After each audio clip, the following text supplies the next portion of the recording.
tema de la migración y los derechos humanos de México, de Centroamérica y de Estados Unidos. Se encuentra con nosotros Ana Sáenz, de Sin Fronteras, Ana Lorena Delgadillo, de la Fundación para la Justicia, de Rita Robles, del Centro de Derechos Humanos Fray Matías de Córdoba, que está ubicado en Chiapas, en la frontera, que tiene un trabajo muy intenso con migrantes. Alejandra Macías, de Asylum Access, Alicia Vargas y Marisela Reyes, de la REDIM, la Red de Derechos de Protección a la Infancia, a la Niñez, a la Red por los Derechos de la Infancia en México. Gracias. A Berenice Valdés, del Instituto para las Mujeres en la Migración, a Carlos Trujillo, del colectivo Seguridad Sin Guerra, y a Marisela Villalobos, que es presidenta de Amnistía Internacional en México. Van a platicarnos justo de la preocupación que existe de los acuerdos firmados por el canciller y el gobierno de Estados Unidos en atención a la migración. En el uso de la palabra, las organizaciones de la sociedad civil.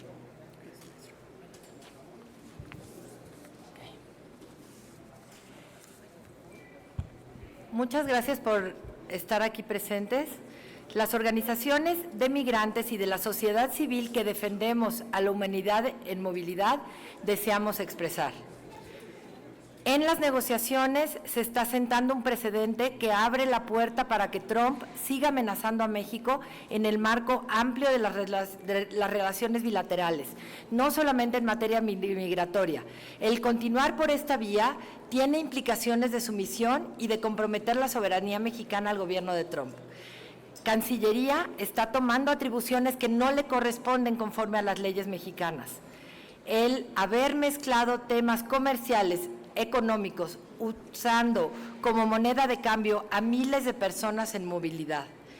Es necesario que el canciller explique al Senado cómo van a garantizar los derechos humanos de las personas migrantes y refugiadas y su derecho a recibir asistencia humanitaria y el derecho a defender a migrantes. Migrar y pedir asilo no es delito y el control de las fronteras debe estar guiado por el respeto a los derechos humanos. En la Constitución mexicana está previsto el libre tránsito y en las leyes mexicanas están previstas las opciones para regularizarse y estas deben estar en realidad disponibles para las personas y solo hemos escuchado planes de contención con la fuerza mediante la Guardia Nacional. Esperamos que el canciller mencione hoy cuáles son los planes en este sentido y qué sustento legal tienen. La Constitución y la Ley de Tratados prevén los alcances de la suscripción. De acuerdo en este sentido, queremos escuchar en la comparecencia cuál fue el fundamento legal y constitucional para la suscripción de un acuerdo con Estados Unidos en el que se comprometen temas como el trabajo, la educación, la salud y el despliegue de la Guardia Nacional, sin haber estado presentes los legalmente facultados en estos temas y sin la anuencia del Senado. No hay transparencia sobre las instrucciones dadas a los militares, porque la Guardia Nacional no ha sido formalmente constituida y capacitada, desplegados en la frontera sur, partiendo de que no se están enfrentando a delincuentes. Los tratados y las leyes mexicanas prevén que las personas que huyen por persecución y por violencia no cuenten con documentos y se les debe informar de sus derechos en México y darles las facilidades para ejercerlos. Actualmente la Comar está totalmente rebasada.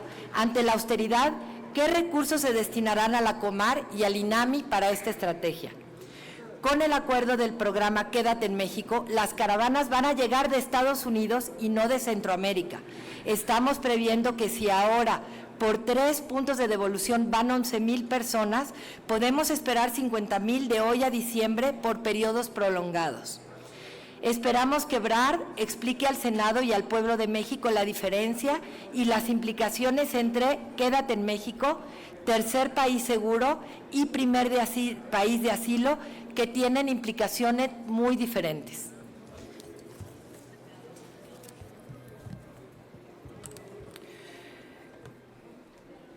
¿Puede haber algo más perverso que utilizar a los militares para detener a las poblaciones migrantes más vulnerables que vienen huyendo de la violencia, del hambre y de la persecución política? Señor Ebrard, Díganos qué mecanismo de control y de denuncia van a instaurar para poder vigilar a la Guardia Nacional y a las autoridades que actúan con ellos. Señor presidente, señor Marcelo Ebrard, señora secretaria de Gobernación, ¿esta es su nueva política migratoria? ¿Conforme a qué criterios van a llevar esta política migratoria? Porque claramente no es conforme a los tratados internacionales que ha firmado el Estado mexicano. ¿Estos serán sus nuevos manejos en la diplomacia mexicana? ¿Dónde quedó el lema de primero los pobres, que tanta empatía generó durante la campaña presidencial? ¿Qué mensaje tan contrario al que hicieron hace varios meses cuando se trasladaron al sur de la República Mexicana a recibir a la caravana? No hay congruencia con esa postura expresada en espacios internacionales de migración, como en el Pacto Global en la reciente reunión de Marrakech. ¿Así queremos que traten a los mexicanos en Estados Unidos? Porque este es el mensaje que estamos dando. Varias organizaciones de la sociedad civil venimos documentando la violencia cometida contra la población migrante centroamericana y mexicana en temas de desaparición y ejecución.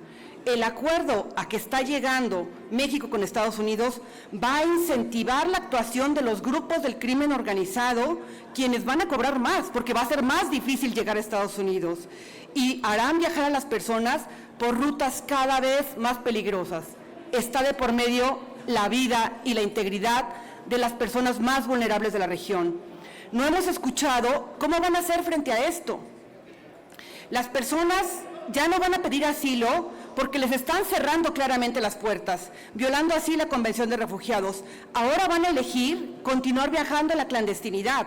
Se van a tener que hacer cargo de muertes, desaparición y secuestros que se lleguen a generar. Señor Marcelo Ebrard, nunca supimos si había reales consecuencias económicas para México, porque en primer lugar, nunca se vinieron a exponer al Senado antes de la firma del acuerdo cuáles iban a ser esas posibles consecuencias. Eso no se explicó al Senado, ni tampoco se explicó a los ciudadanos. ¿De verdad no teníamos otra opción en materia económica? ¿De verdad no vimos que el tema de los aranceles estaba causando rechazo en Estados Unidos, incluso con los republicanos? ¿De verdad no vimos que también importamos nosotros de Estados Unidos y podemos aplicar aranceles? ¿De verdad no vimos que Estados Unidos estaría rompiendo con varios acuerdos económicos y que lo lógico es que su propia ciudadanía y el Poder Judicial iban a reaccionar? Cedimos. Y la principal consecuencia es la grave crisis humanitaria que se va a generar. Cedimos a la primera, ahora estamos a su merced. No es esta la política migratoria que queremos. No es esta la política migratoria que queremos, que sacrifique a los más vulnerables por acuerdos económicos. Así no. Desde las organizaciones de la sociedad civil, de migrantes, quienes acompañan a los migrantes en el tránsito desde los albergues, y en general, quienes estamos en Estados Unidos, México y Centroamérica, queremos poner a la disposición toda nuestra colaboración para no caer en una relación de sumisión con Estados Unidos que violente los derechos humanos de las personas migrantes y refugiadas. La solidaridad que el presidente expresó hoy se tiene que ver reflejada en alternativas reales ante la coerción del presidente Trump. Gracias. Si hubiere alguna pregunta o comentario. Sí, senador, les pregunta Isabela González, de Grupo Reforma. Hola, buenos días. Yo quería preguntarles, para que abunden un poco acerca de esto que estaban diciendo, que en la ley está previsto el libre tránsito. Ayer el canciller dijo literalmente: no queremos que transiten por México, no queremos que atraviesen México hacia los Estados Unidos. ¿Qué se podría hacer? Perdón, me acerco más. Ayer el canciller Marcelo Ebrard dijo que no los van a dejar atravesar México. ¿Qué se puede hacer en este sentido y qué opinan ustedes? ¿Qué herramientas podrían tener los migrantes para apelar a la ley mexicana? Bueno, el libre tránsito es un derecho humano, no solamente está reconocido en la Constitución mexicana, está reconocido en la Declaración Universal de Derechos Humanos, está en el artículo 11 de la Constitución. Y si bien tiene matices, hay que tener cuidado en cómo están usando los matices. El libre tránsito, en el sentido en el que nosotros estamos diciendo es, a ver, tienes que poner atención en que estas personas, que muchas vienen huyendo por violencia, no tienen por qué tener visa, es más, no tienen por qué traer papeles porque vienen huyendo. Entonces, tú como funcionario, en labores de identificación de personas que están en peligro y que necesitan protección internacional, no puedes cerrar la frontera de esa manera. Lo que tienes que hacer es identificar quién tiene necesidades para que entren a un proceso de asilo y puedan ser protegidas, porque además es obligación del Estado. El asilo, hay una convención, la Convención del 51, que México firmó y ratificó soberanamente, en donde se obliga a dar protección internacional a las personas que vienen huyendo. Y así en ese sentido está el Plan de Acción Brasil, que también contempla esas cuestiones. Entonces, están pasando por alto tratados internacionales firmados y ratificados por México en donde se contempla el derecho al libre tránsito y sobre todo cuando las personas necesitan protección internacional. Eso sería. Esa expresión es una confesión de parte de un acto ilegal del canciller. El canciller no tiene facultades para determinar que no van a transitar por el país. La Cancillería no tiene facultades para esa materia, es una materia de la Secretaría de Gobernación. El canciller no le corresponde aunque el presidente se lo delegue. O sea, lo que estamos viendo es una cadena sucesiva de actos ilegales. Están fuera de la ley, fuera de los compromisos, fuera de la Constitución.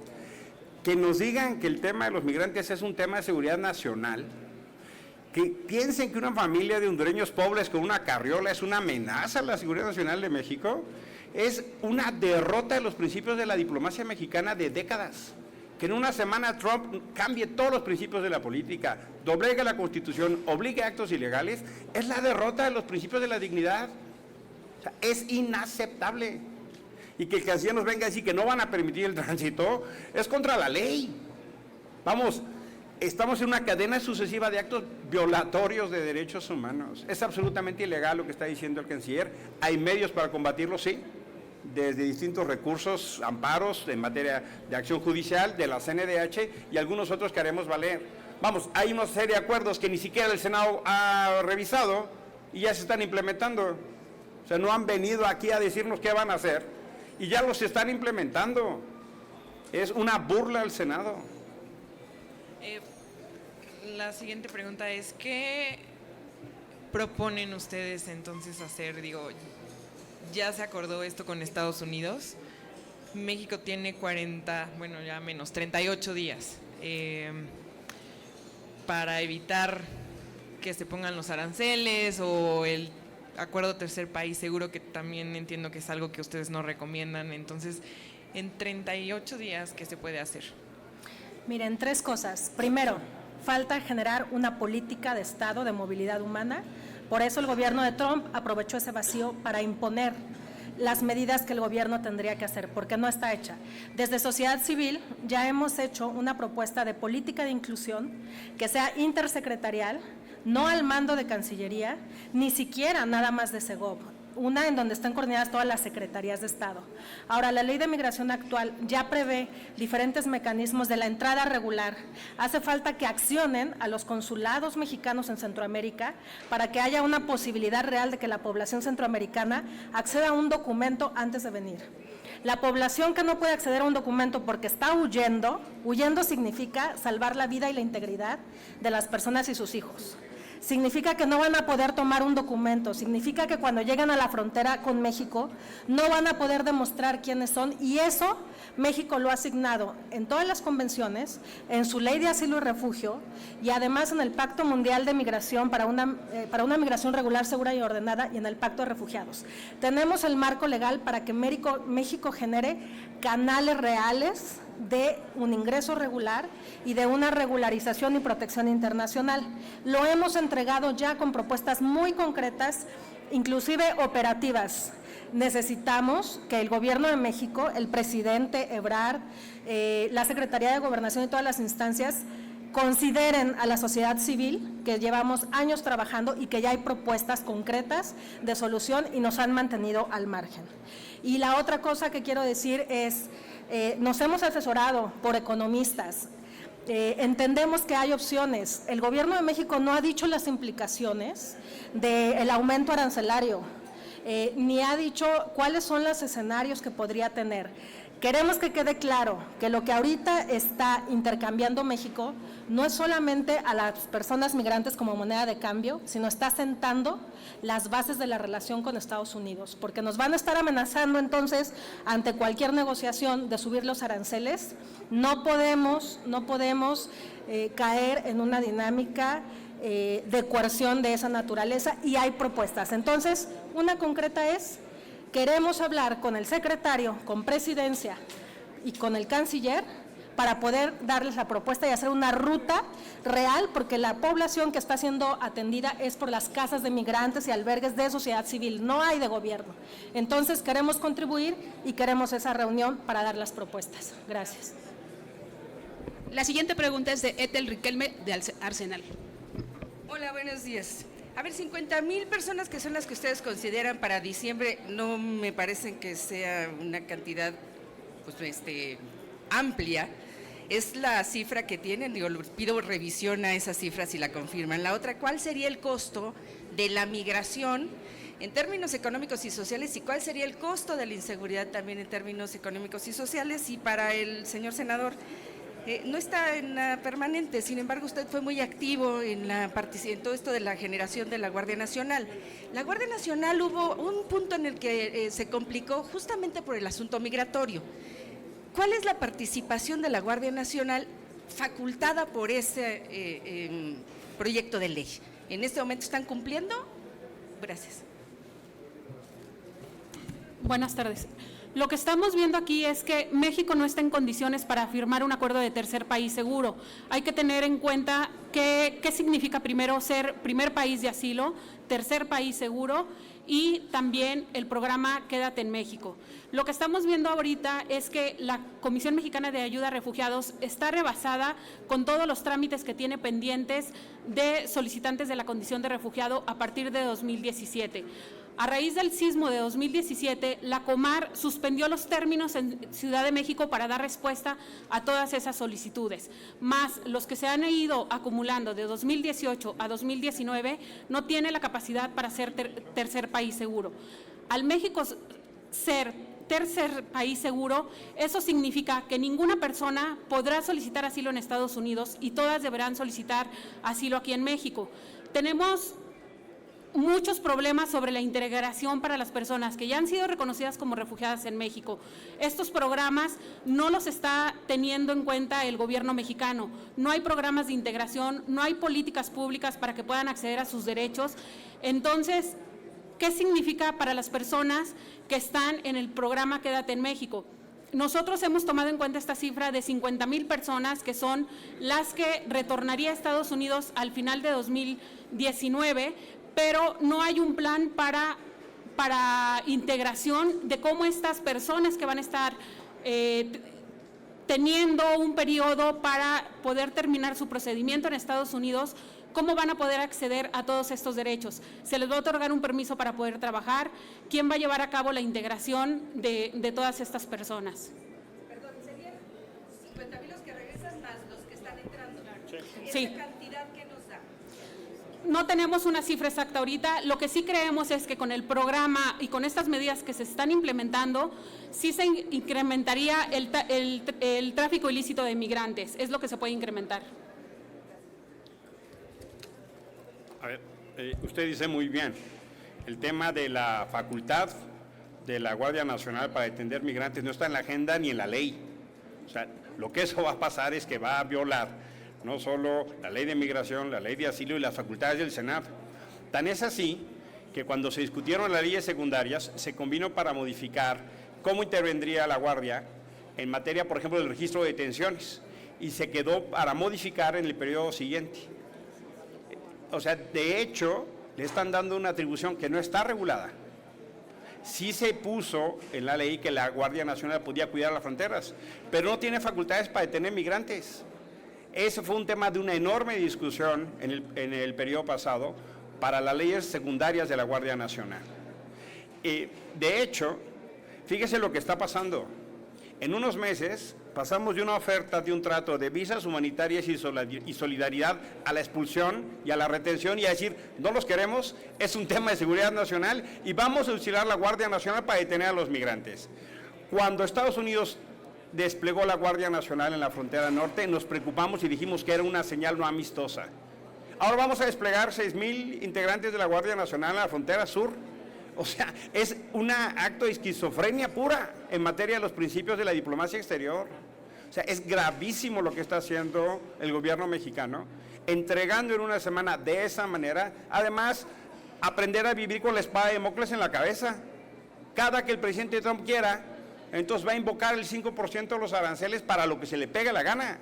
Construir así el término de relación genera una condición de una enorme vulnerabilidad. No solo en materia migratoria, en cualquier otra materia. Déjeme decirlo así, es que ya le tomaron la medida al gobierno de López Obrador. Y lo que está significando es que la histórica política de recepción, de asilo y solidaridad en este país se hace pedazos. Mire, cuando fue la guerra civil en Centroamérica, México hizo un programa que fue ejemplo en el mundo. Recibimos a más de 500,000 de guatemaltecos y de otros países de Centroamérica. Se hicieron programas de empleo en toda la península, por ejemplo, para recuperar zonas arqueológicas de este país, en Campeche, en Chiapas, en otras regiones. Hoy hay más muertos por día en El Salvador que cuando la guerra civil, y la respuesta de México va a ser militarizar la frontera.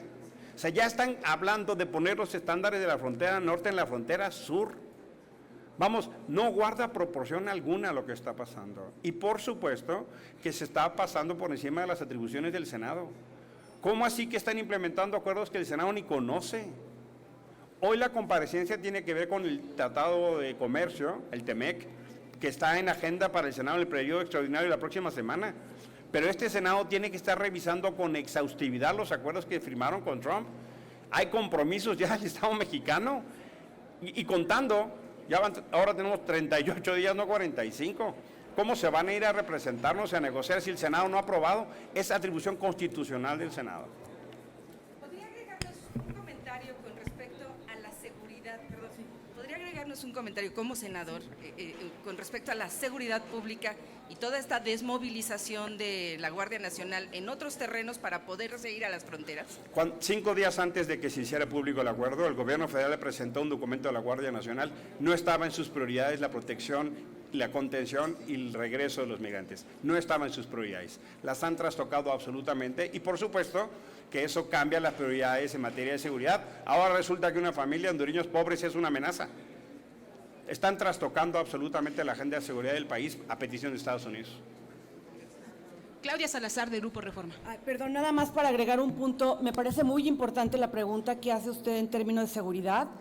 Lo que hay que decir es que cuando se discutió la ley de la Guardia Nacional, el colectivo Seguridad Sin Guerra estuvo presente, vigilando, digamos, viendo cuáles eran las propuestas que estaban haciendo, y ese artículo se incluyó, el 9, sin ningún tipo de transparencia, para realmente entender qué fue lo que llevó a establecerlo como facultad de la Guardia Nacional, todo el tema de la revisión migratoria. Y hay que decir que ese artículo contradice claramente lo establecido en el artículo 96 y 97 de la Ley de Migración, como bien lo señala el senador. Entonces, aquí tenemos una actuación de entrada que es ilegal. La actuación de la Guardia Nacional no tiene sustento o entra en contradicción con lo establecido en la Ley de Migración. Y la otra pregunta sería, ahora se va a extender la franja, digamos, en el norte de la República para recepcionar a las personas que han solicitado asilo en Estados Unidos y donde se aplicaría el programa Quédate en México. La pregunta para el gobierno mexicano es, ¿los van a mandar a Nuevo Laredo? ¿Los van a mandar a ciudades que están del norte de la República donde ni los propios ciudadanos mexicanos pueden vivir con una seguridad? O sea, ¿a qué estamos arriesgando a los más vulnerables de la región? Estos territorios son territorios que todavía siguen muy dominados por el crimen organizado, donde no hemos visto acciones contundentes del Estado para brindar seguridad y protección, y estamos mandando a la gente que viene huyendo de la violencia, olvidando que las redes criminales son redes transnacionales y que actúan en Centroamérica como actúan en México. Entonces, ¿en qué riesgo estamos poniendo en ciudades o en territorios del norte de la República a las personas más vulnerables de la región. Claudia Salazar, de Reforma. Senador, si me puedes ayudar, buenos días, con un comentario de la nota que hoy traemos de principal en el periódico sobre que el gobierno no tendría la capacidad para almacenar y distribuir 200 millones de medicamentos al mes y que esto va a generar a la larga un desabasto porque no van a llegar a tiempo los medicamentos a las unidades médicas. Lo platico al término de la conferencia con mucho gusto. ¿Alguien más de los compañeros de los medios? No tenemos más preguntas registradas. Les agradecemos mucho. Muchísimas gracias por acompañarnos. Que tengan muy buen día.